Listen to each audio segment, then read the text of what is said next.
when I woke up this morning in Germany and heard about the impending investigation, I was somewhat, I was somewhat amused at first. I mean, first, I believe I speak for my colleagues and my friends. We welcome this opportunity to speak about how we do our science. And I think it's really important for our colleagues to understand, for example, how we calculate the reproduction number. My only concern is that I'm not sure if our politicians, especially the congresspersons that you just interviewed, would have the background for us to explain to them in great detail what we do. So I'm not quite sure. I would love to speak to them. I would like to explain all that we do. And I know we are ready and we're preparing to do that.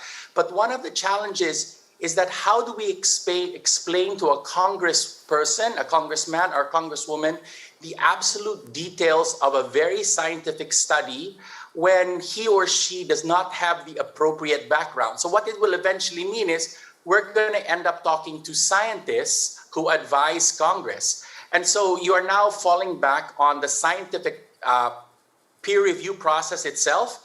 So I am about to publish a paper on modeling vaccination rollouts, and it's taken me several months because I had to send it in to a journal. It was sent to reviewers. The reviewers reviewed it. I've had the last month, me and my colleagues have had a chance to respond to the scientific objections, and we are doing that, and we hope to resubmit the manuscript in the next few days.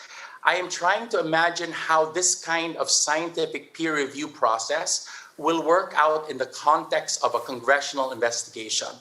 And, you know, it's interesting that your guests in the early half of the hour were pointing out that they just want to get to know us. One of the things that that is imprinted into me after 25 years in the United States is that we are very acutely aware of power. And when we talk to other scientists, we know that their power on us is limited. But when politicians especially initiate an interrogation, an investigation, the imbalance of power is very clear. And so the concern is that the peer review process that we normally will go through will be much more difficult and challenging to communicate to the average Filipino. We are doing our best. I mean, one of the things, as hopefully you've been seeing over the years, is that we don't simply talk about what our recommendations are. We present all the numbers, we present all the data. There are concerns been raised about the reproduction number, but one of the reasons why I trust the work of my colleague and my friend, Dr. Guido David, is because early on, he and I sat down and he explained all of the methodology that he undertook. And I, as a molecular biologist, but also as someone who's involved in modeling, was able to go back there and look at the trends. One of the things that everyone knows when we do modeling is that no model is perfect. In fact, they say all models are wrong, some are helpful.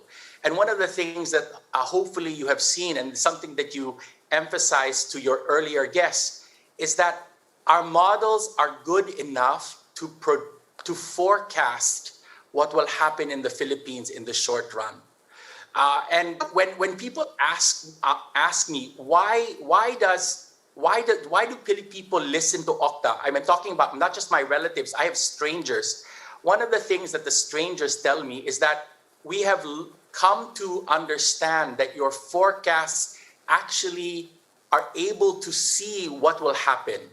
And they point especially to the surge in March and April, right? And at the beginning of March, we were calling for a circuit breaker lockdown, as we were calling for it last week.